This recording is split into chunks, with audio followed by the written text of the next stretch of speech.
And I had a lot of fears going into Pluribus. My biggest fear was, should I be trying something new versus doing another Breaking Bad story? Because I know those work. I don't know that this will work.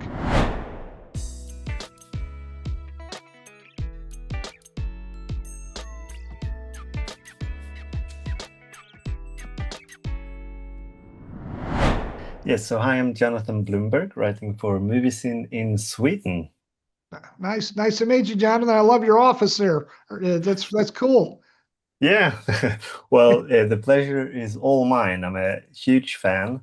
I've obviously watched Breaking Bad and Better Call Saul, and going back to the X-Files when I was a kid, that hearing that title sequence song is still something that just brings me like back to those days when my father allowed me to stay up and watch an episode before going to bed, and I have that really fond in my heart still. Nice. So you played a huge part in my life. Thank you. Thank you. So it's an honor now to getting to speak with you, but also having watched the first six episodes of this season, that I feel like you want to be quite secretive about. So I wanted to start out there. What is your feeling about trying to sell this show without telling people too much about it, and what's your train of thought there? It may be a dumb idea on my part, but I think back on all the shows and movies I've seen. Most of the time, you go into a show or a movie, you know what to expect. You've been told what to expect. And I think about my favorite experiences in my own life, and one of them was the X-Files.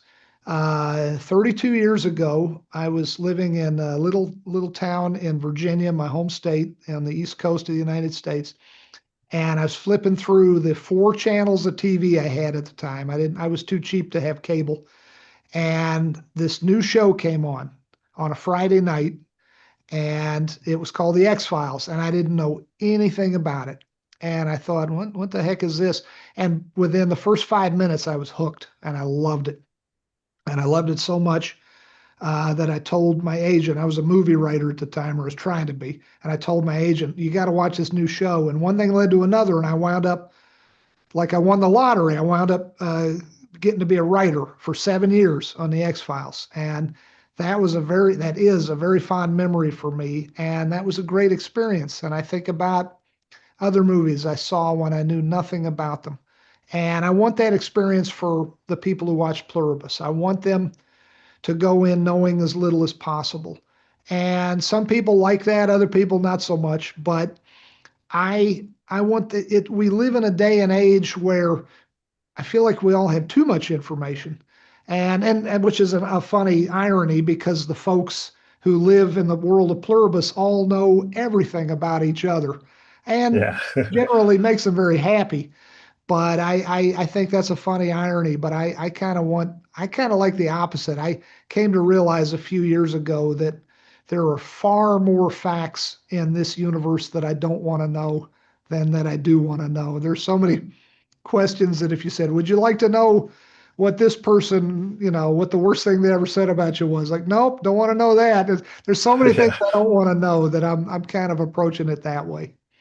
So something that we all know, though, especially if we did watch Better Call Saul, is how great Ray is, especially working with you.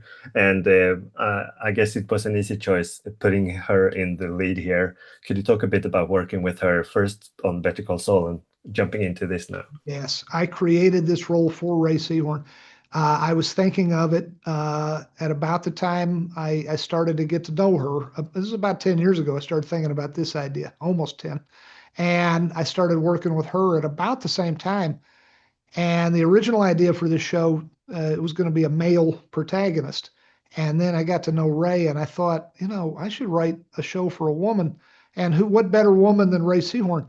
She's so good. She's so funny, but she can be as dramatic as any actor I've ever seen anywhere. She can do it all. And I had a lot of fears going into Pluribus. My biggest fear was, should I be trying something new versus doing another Breaking Bad story?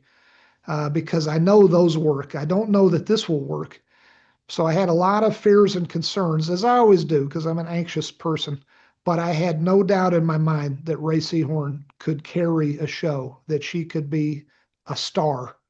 I think it's been way too long that the world has. I think it's far past the time that the world sees her as a star. I think it's time for that to happen. And when we hired her for this, I thought I had very. I'm not a very confident person, but I had every confidence she would do well. And then she surprised me even more as the episodes of Pluribus progressed, and I saw more and more what she was capable of. I just thought this is like it's like watching a racehorse or something. I don't know what the analogy is, but she surprises me. All of us, not just me, everyone who makes the show is constantly surprised scene after scene where she takes things even further than we thought they could go dramatically. Or in terms of humor, they could be funnier than we thought they could be. She's wonderful, and I can't wait for the world to see her. Yeah, I couldn't agree with you more, and I think she's way due for that Emmys as well.